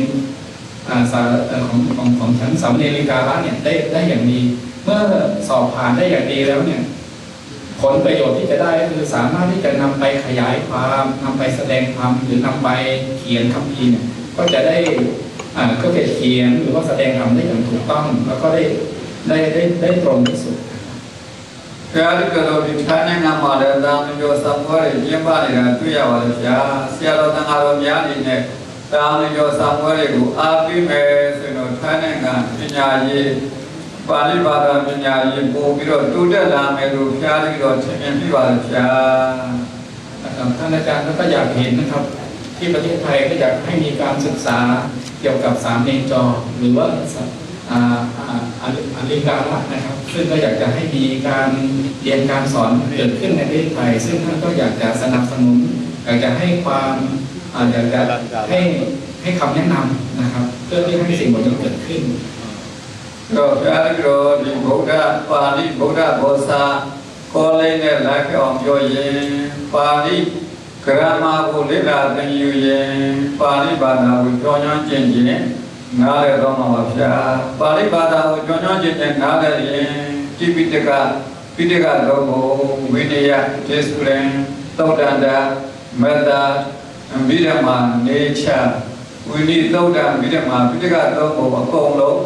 နားလေတော့မှာပါဗျာပိဋကတော့ဘုံနားလေတော့ရင်တော့ဘုရားရှင်ရဲ့ရွယ်ချက်ဤမှန်ချက်ဥတည်ချက်နဲ့အညီလက်တွေ့ကျင့်သုံးနိုင်တဲ့အပိုင်းထိဆက်ရောက်လာမယ်လို့ဘုရားတော်ယူဆမိပါတယ်ဗျာ นะครับซึ่งอาจารย์ท่านก็ ให้ความให้คำเกี่ยวกับบาลีศึกษาพุทธโคตนะครับว่าควรที่จะมีการศึกษาให้กระจ่างหรือว่าให้แตกฉานคำพีพื้นฐานทั้ง5คำพีนะครับไม่ว่าจะเป็นกัจจายนะรูปสิทธิหรืออภิธานอย่างนี้เป็นต้นนะครับเมื่อมีการศึกษาคำพีพื้นฐานเหล่านี้ได้กระจ่างได้แตกฉานก็สามารถที่จะเข้าไปศึกษาคำพีที่สูงขึ้นเช่นคำพีอัตถกถาฎีกาหรือแม้แต่พระไตรปิฎกได้นะครับซึ่งการศึกษาภาษาบาลีเนี่ยย่อมที่จะเข้าไปถึงเนื้อหาในพระไตรปิฎกแล้วก็เป็นตามพุทธประสงค์ของพระสัมมาสัมพุทธเจ้าได้นั่นเองก็พระเราคนงานเกิดได้กรรมปาลิกรรมเอานาเลยยังปาลิปาดาหุจวนจุนนาเลยเมปาลิปาดาหุจวนจุนนาเลยยังพิธีการตรงบนนิเกหายาหุจวนจุนนาเลยเมพิธีการตรงบนนิเกหายาหุจวนจุนนาเลยยังพระชียอยู่ใจมันจะกุเลย้อนจริงๆที่เรามาพิบาลพระนะครับสิ่งที่อาจารย์ได้กล่าวไปทั้งหมดนะครับก็คือการศึกษาพื้นฐานนะครับของคำพีต่างๆไม่ว่าจะเป็นคำพีเกี่ยวกับศรัทธาคือกัจจายนะรูปสิทธิหรือแม้แต่คำพีที่เป็นพื้นฐานทั้งหมดเมื่อศึกษาได้เข้าใจได้อย่างกระจ่างแจ้งแล้วเนี่ยนะครับก็ย่อมสามารถที่จะเข้าไปเรียนรู้หรือว่าเข้าไปเข้าไปเรียนรู้ในคำพีที่มีมากขึ้นได้แล้วก็หวังเป็นอย่างยิ่งว่าจะเป็นการสนับสนุนให้การศึกษาเนี่ยเป็นไปได้อย่างกว้างขวางยาที่เราเสียเราไทยต่างหากไทยเสียเราต่างหากเรามีอะไรการเดียวตัวกำลังเข้ามาดูด้วยจุดส่งนี้ได้ใครมายาที่เราสร้างมีเต็มอยู่ได้เมียนดีกุศลสร้างเป็นกุศลได้เต็มอยู่ได้พัชอยู่ได้สมัติเดียร์มันนาอยู่ได้ข้ามาท่าเต้นเนี่ยอยู่ได้มันจะอุติเจริญกุศลที่เราอยากมีกุศลชาวท้าวยาสิทธาพระที่เรากุศลสร้างเป็นกุศลเต็มอยู่ได้ค่ะกุศลสร้างเป็นกุศลได้ค่ะพัชอยู่ได้ค่ะတရားဓမ္မနာယူတဲ့အခါရွယ်ချက်မှန်ဖို့လိုပါလို့ဗျာနံပါတ်1ကတော့ we are learning Buddha's teaching to understand Dhamma rightly တရားတော်ကိုမှန်မှန်ကန်ကန်နားလည်ဖို့လိုပါလို့ဗျာတရားတော်ကိုမှန်မှန်ကန်ကန်နားလည်ဖို့နားလည်ဖို့ဆိုတာရှင်ဘုရားတို့အသိပညာပါလို့ဗျာအသိပညာဆိုတာကလင်းရောင်နဲ့တူပါလို့ဗျာခုဒီလိုတို့ဒီလိုတရားစကားပြောတာရှင်ပြတို့တရားစကားနာယူတာကိုရောက်တာနဲ့မှတ်တမ်းတင်နေပါလေဗျာအဲ့လိုမှတ်တမ်းတင်တဲ့အခါလင်းရောင်ရရင်ရုပ်ပုံကကြည်လင်တယ်ပြတ်သားတယ်လှပ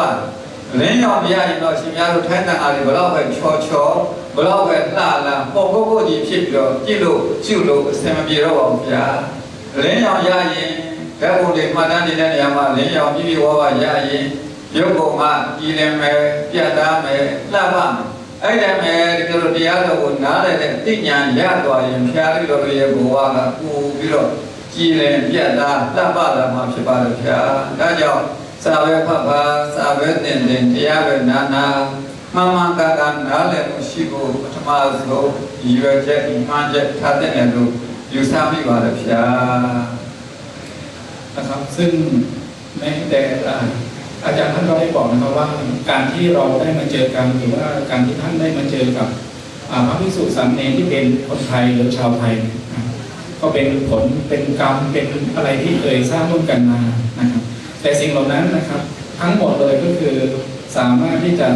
เข้ามาสรุปนะครับว่าการศึกษาในให้มีความเข้าใจ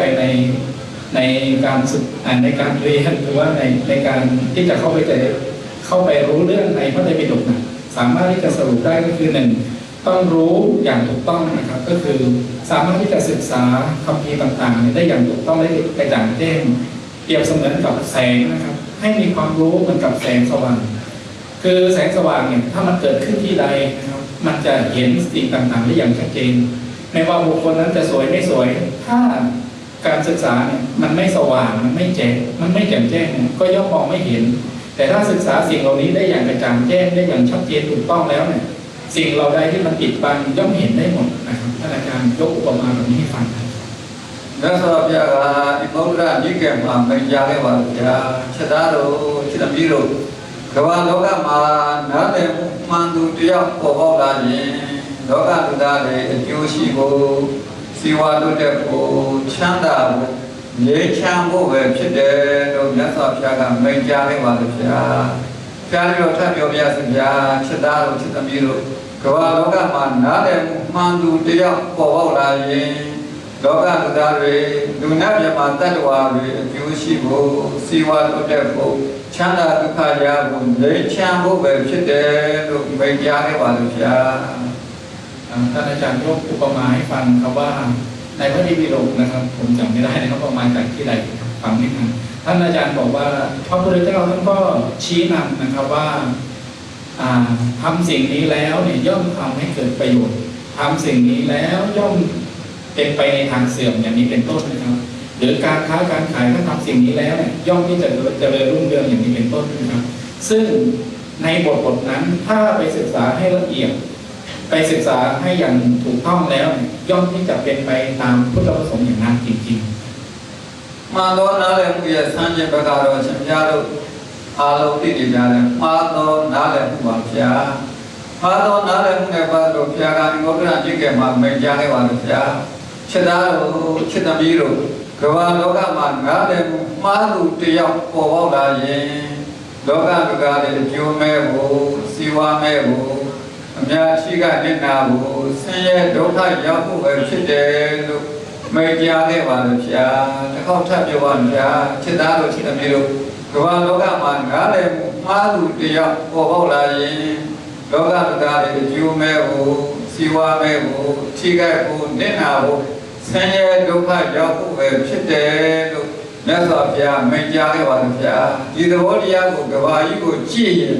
ထင်ထင်ရှားရှားတွေ့နိုင်နေပါလို့ဗျာซึ่งท่านอาจารย์ก็ยกตัวอย่างมาในคัมภีร์นิกายนะครับว่าพระพุทธเจ้าท่านก็ได้สอนนะครับว่าบุคคลผู้ที่มีความผิดมีความหลงมีความเห็นผิดนะครับจากความเป็นจริงหรือว่าความกระจ่างที่ถูกต้องเนี่ยเมื่อมีความหลงผิดหรือว่ารู้แต่รู้สิ่งที่ผิดนะครับที่ไม่ถูกต้องเนี่ย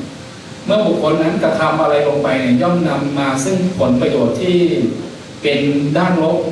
นำความทุกข์มาให้นำความลำบากใจมาให้หรือกระทำแล้วเป็นกระทบกระเทือนคนอื่นอย่างนี้เป็นต้นนะครับซึ่งสิ่งเหล่านี้ย่อมมีปรากฏเกิดขึ้นและยังเกิดขึ้นอยู่ในปัจจุบันนี้ในวันนี้อยู่ในการเรา to practice Dhamma according to Buddha's teaching to practice Dhamma according to Buddha's teachingในวันนี้อยู่ในการเราเพียรเป็นเพียรจะเนี่ยมีเจ้าเราเล่ด้วยไล่นาเช่นตัวว่าเพียรท่านในงานกว่าโยเรเสียเราเดว่าสิ่งเกี่ยวกับเพียรสิ่งที่เราอารมณ์ที่ว่าเพียรเสียเราอาจารย์ชาสุดากว่ามาที่เสียเลยโจยาเลยเสียเราเพียรอันนี้เสียเราเดว่าอาจารย์ได้ทานตัวเราก้าวเลยสุดากว่าที่เจ้าว่าเพียรอาจารย์ชาอาจารย์ชานะครับอย่างที่สองนะครับก็คือต้องมีประสบการณ์นะครับซึ่งท่านอาจารย์ก็ยกตัวอย่างนะครับว่าในประเทศไทยเนี่ยมีพระรูปหนึ่งนะครับซึ่งในการศึกษาท่านอาจจะไม่ได้เก่งนะครับแต่ว่าในการปฏิบัติหรืออะไรท่านสามารถที่จะทำให้บุคคลต่างๆเนี่ยเคารพนับถือเชื่อและปฏิบัติตามได้นั้นคืออาจารย์ชาครับเสียเราอาจารย์ชาท่านในงานว่าโยเร ဆရာတော်ကြံချာတာနေရာတနေရာမှာနေစဉ်ဆင်မပြေတာတွေတွေ့ရကြုံရဆုံရတယ်လို့စာပေမှာဖတ်ရပါတယ်ဗျာနေရာတနေရာမှာနေတော့သူအဆင်မပြေတာတွေ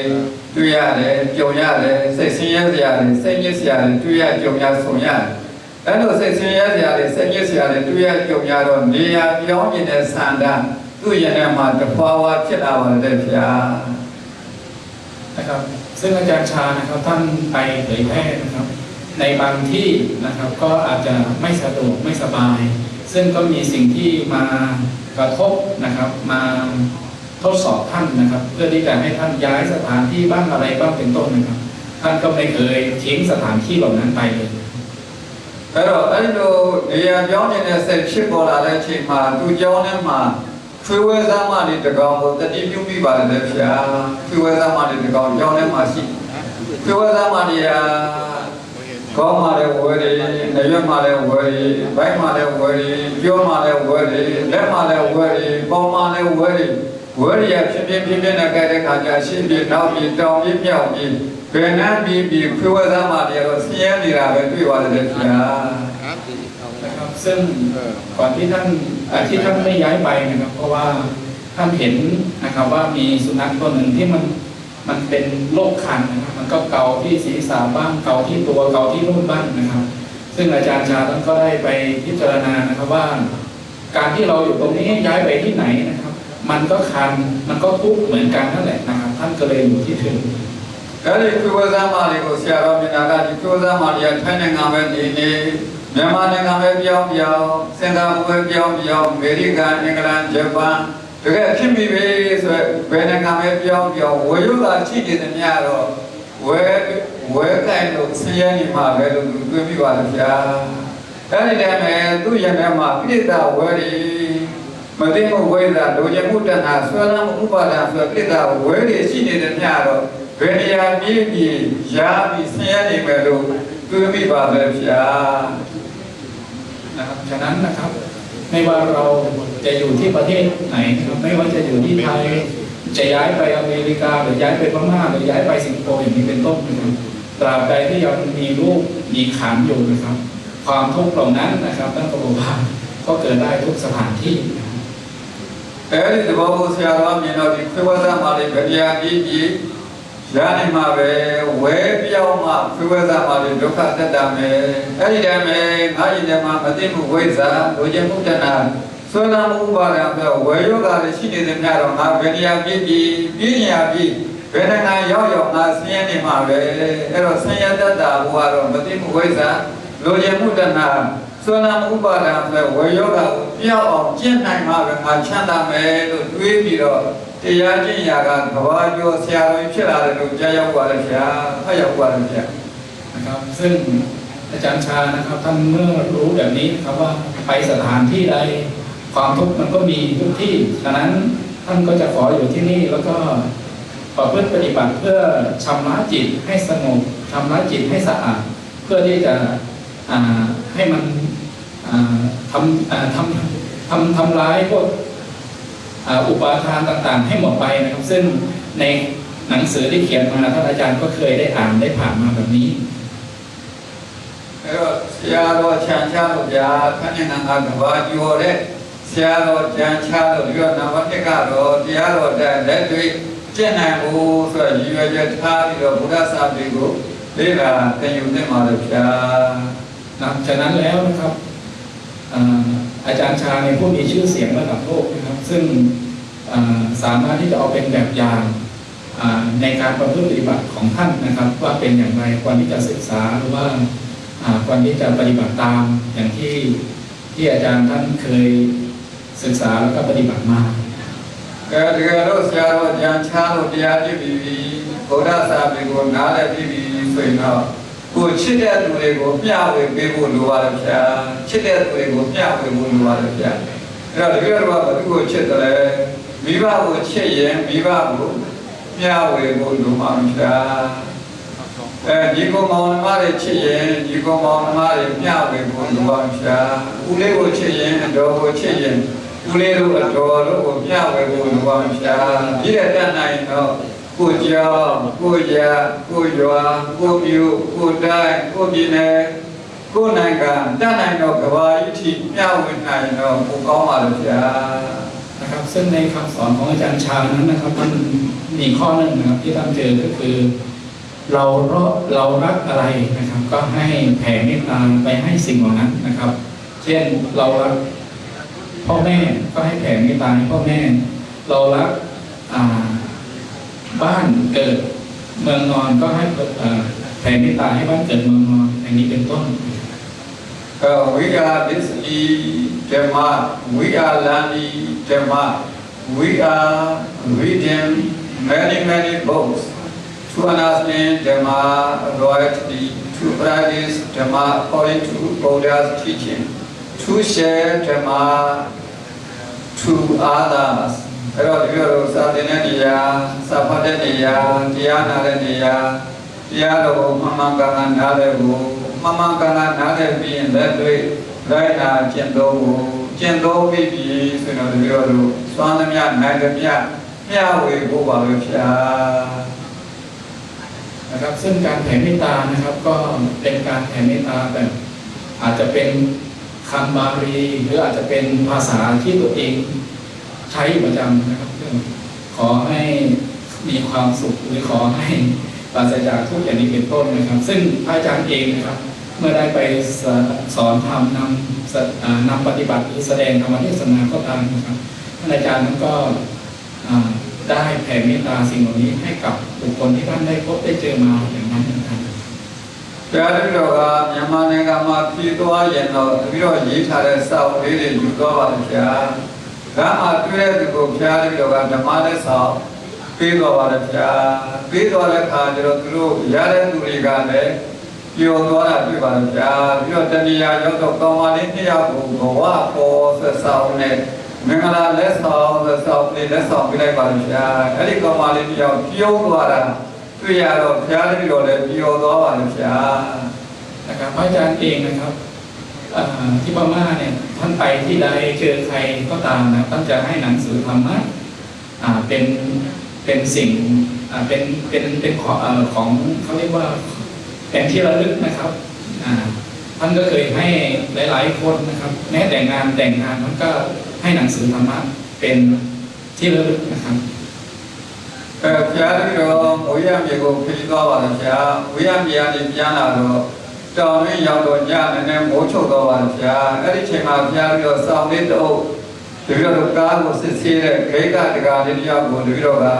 မမေ့နဲ့တော့စကားတစ်ခုဆိုစောင်းလေးလက်ဆောင်ပေးပါလို့ဗျာညကပေါင်းနေတော့တကားကဓာတ်ပြီးနဲ့ထိုးကြည့်ပါလို့ဗျာစောင်းကမမေ့နဲ့တော့စကားတစ်ခုနဲ့တွေ့ရောသူကဝမ်းသာပြီးတော့ okay ออกไล่ด่าพยาธิก็จ้ายาပြီးတော့พยาธิก็เลยเปียวသွားပါလို့ဗျာ นะครับซึ่งไม่ว่าที่ไหนที่อาจารย์ไปท่านก็จะให้หนังสือเป็นที่ระลึกนะครับมีครั้งหนึ่งนะครับท่านอาจารย์ท่านก็ไปแล้วไปติดอยู่ที่ด่านนะครับแล้วก็เอาหนังสือมอบให้เขานะครับมันเป็นช่วงเดือนมืดมันมองไม่เห็นคนที่ได้รับไปก็ได้เอาไฟฉายส่องดูนะครับซึ่งก็เห็นแล้วก็ดีใจนะครับว่าได้หนังสือเป็นหนังสือธรรมะก็ไม่รู้จะกล่าวอะไรเขาก็กล่าวเขาบอกโอเคนะครับ พยาธิก็สกาชอบได้บางพยามันโดนน้าเลยจริงอ่ะพยาธิก็ตั้งงานพยาอยู่สกาธรรมพยาอยู่แต่ยิ่งจีบาลุพยาพยาธิก็ได้สอบพยาธิก็รู้ว่าโคตรเลยสกาได้ชิบาลุพยาชิดาลุชิดามีลุมันโดนน้าเลยมุชีดุยมันเลยดุยมันบิวมันเลยบิวมันลบมันเลยลบมันแต่บุยมันเลยแต่ไม่มาเนี่ยอาทุดามันเนี่ยอาทุดามันเนี่ยตติยาอะไรมันเนี่ยตติยาอะไรมันเนี่ยอายุใส่ดาลิมันเนี่ยอายุใส่ดามันเนี่ยอติมันเนี่ยอติมันเนี่ยเสมาโดดูแลเนี่ยเสมาโดเยี่ยชามเชื่อนั่นเนี่ยลูกชายก็ไม่มาลูกชายยี่จีโตชายที่เราทับยมยาสุชาหรือเราจะการมีดองมาชายเชื่อได้ว่าเชื่อมีรู้กว่าเราก็มันโดนน้าเลี้ยงหัวยิ่งจีเลยน้าเลี้ยงมายิ่งดุยมันเนี่ยดุยมันเนี่ยบิวมันเนี่ยบิวมันเนี่ยลบมันเนี่ยลบมันเนี่ยแต่มวยมันเนี่ยแต่มวยมันเนี่ยอาทุดามันเนี่ยอาทุดามันเนี่ยสาวจีดามันเนี่ยส စောင်းကြည့်တာမှန်ရင်စူးစိုက်တာမှန်တယ်စူးစိုက်တာမှန်ရင်အတိမှန်တယ်အတိမှန်ရင်စက်မှန်တော်လူလာနဲ့စက်မှန်တော်ရိတ်ချမ်းမှုဖြစ်ပေါ်လာနိုင်တယ်လို့ဘုရားကမိန့်ကြားပါလို့ဘုရား นะครับฉะนั้นแล้วนะครับท่านอาจารย์ก็อยากจะได้เอาคำสอนของพระพุทธเจ้านะครับมาอธิบายเพิ่มเติมนะครับว่า การรู้จริงนะครับในสิ่งเหล่านั้น เมื่อรู้แจ้งรู้ถูกต้องย่อมเป็นผลทำให้การคิดถูกต้องนะครับ การคิดที่ถูกต้องย่อมนำมาซึ่งผลคือการกระทำที่ถูกต้องนะครับ การกระทำที่ถูกต้องนะครับ ย่อมเป็นผลทำให้การกระทำนั้นได้ประโยชน์จริงนะครับ แล้วการปฏิบัติประพฤติที่ถูกต้องย่อมนำผลซึ่งคือปฏิเวทนะครับได้อย่างตรงที่สุดนะครับ อันนี้ผมสรุปมา မှန်တော့နားလည်းပုဂ္ဂိုလ်အခြေပြောရင်တော့အများကြီးပါဗျာဘုရားကတော့အခြေမပြောတော့ဘူးဗျာကာမတက္ကတာနမဒိဋ္ဌိကံနဲ့ပတ်သက်လို့မှန်တော့နားလည်းမှုလေးတစ်ခုပဲပြောရမယ်ဗျာတစ်ခုပါ if we give service to the people of the world service will return to us wanted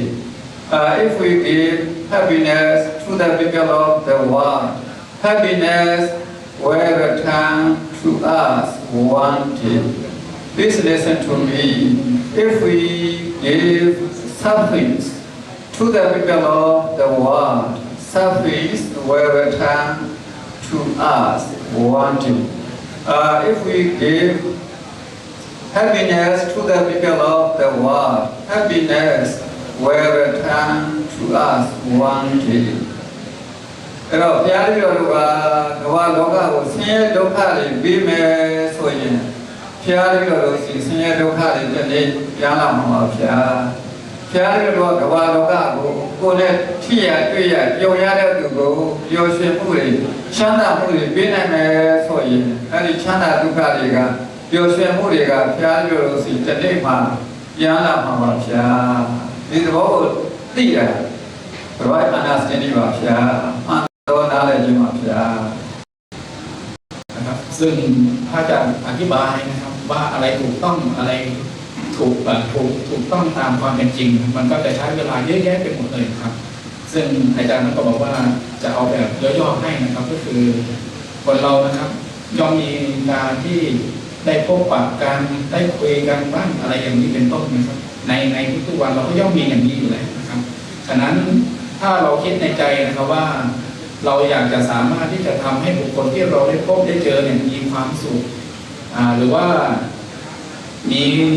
มีความยินดีปีดาอย่างนี้เป็นต้นเราก็ต้องทำสิ่งเหล่านั้นนะครับ เพราะการทำสิ่งเหล่านั้นนะครับมันเป็นสิ่งที่ถูกต้องและย่อมมีผลคือความสุขกลับมาให้แก่เรานั่นเอง If we do good deed, if we talk good speech, if we think good thought, we will experience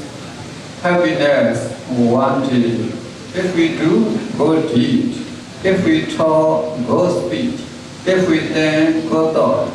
we will experience happiness and peace wanted.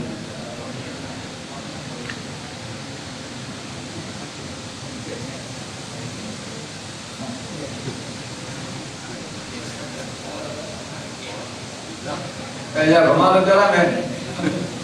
ပြောလို့ကောင်းတာတွေလုပ်မယ်ကောင်းတာတွေပြောမယ်ကောင်းတာတွေကြံတွေးမယ်ဆိုရင်တော့ကောင်းကျိုးချမ်းသာတွေတွေ့ရမှာပါဗျာ นะครับฉะนั้นนะครับควรจะทำในใจอย่างนี้ครับว่าเราจะต้องพูดในสิ่งที่ดีคิดในสิ่งที่ดีกระทำในสิ่งที่ดีนะครับ เพราะการกระทำในสิ่งที่ดีเหล่านี้นะครับย่อมเป็นผลนำมาซึ่งความสุขแก่เราเอง If we do bad deed, if we talk bad speech, if we think bad thought, we will experience suffering wanted. ဖြားပြီးတော့မကောင်းတာတွေလုပ်မကောင်းတာတွေပြောမကောင်းတာတွေကြံတွေးနေရင်ဆင်းရဲဒုက္ခကမတွေ့ရင်လည်းတတိတော့တွေ့ရမှာဗျာ น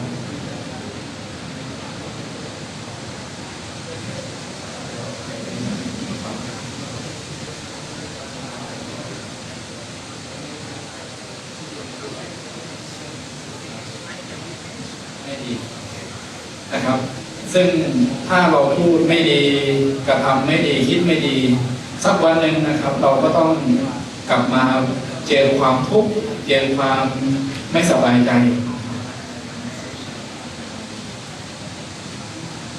ဒီရောက်ကြရှင်ပြလို့ဒီလိုချောကြပါစို့ဖျားပြီးတော့ကောင်းတာတွေလုပ်မယ်ကောင်းတာတွေကြံပေးမယ်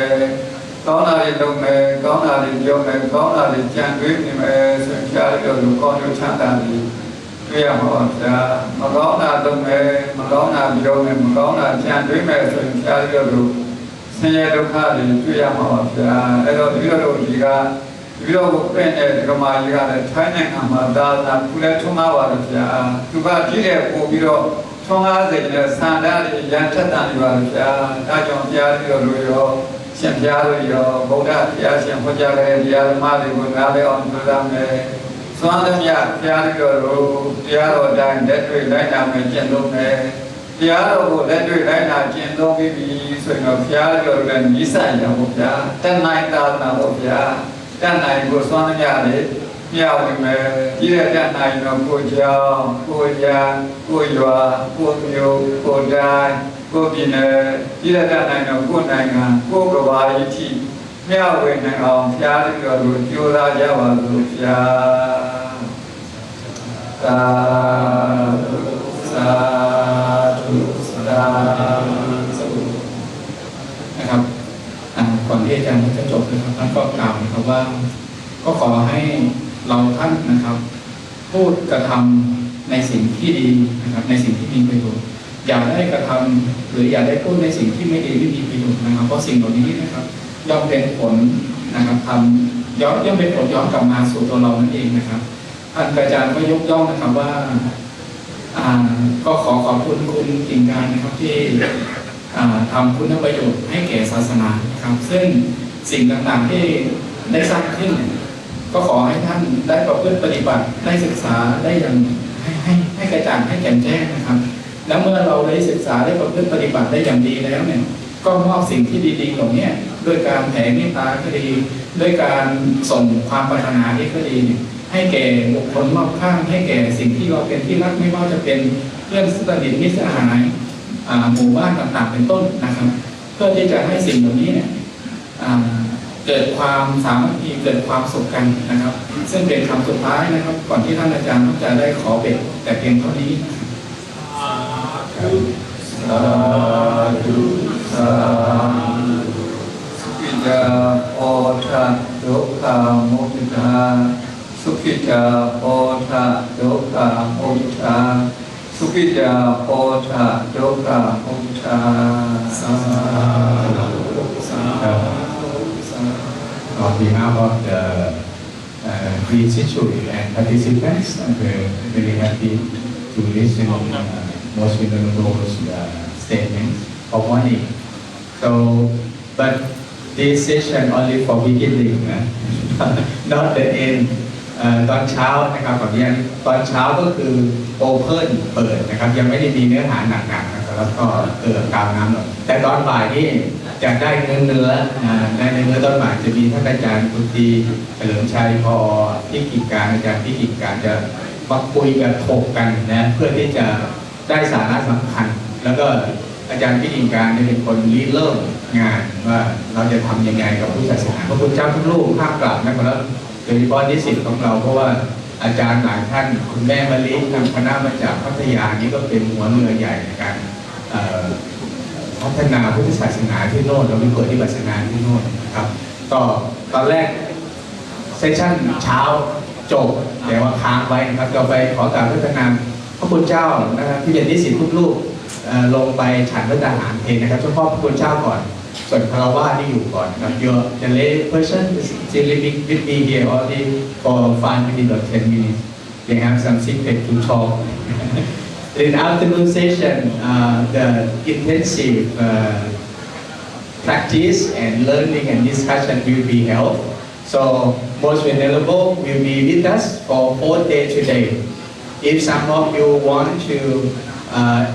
question and answer or to do some research work or to follow him to Myanmar to practice meditation. It will be really happy for him. We are also คือวิธีการวันนี้เป็นเริ่มต้นเพื่อจะสร้างคอนเนคชันนะครับพระคุณเจ้าทุกรูปที่มาเนี่ยโดยมากเป็นวัดเถระเป็นเจ้าคณะรองพระสังฆาธิการเป็นเจ้าวาดก็มีอยู่ทั่วประเทศไทยนะครับท่านมาเรียนวิปัสสนากับบาลีแล้วก็พระพุทธศาสนาฉะนั้นเราก็ตอนเช้านะครับนิมนต์teach the Myanmar the venerable from Myanmar we have arranged for one table the lunch and the group from Angkor Meditation Center International Center one table and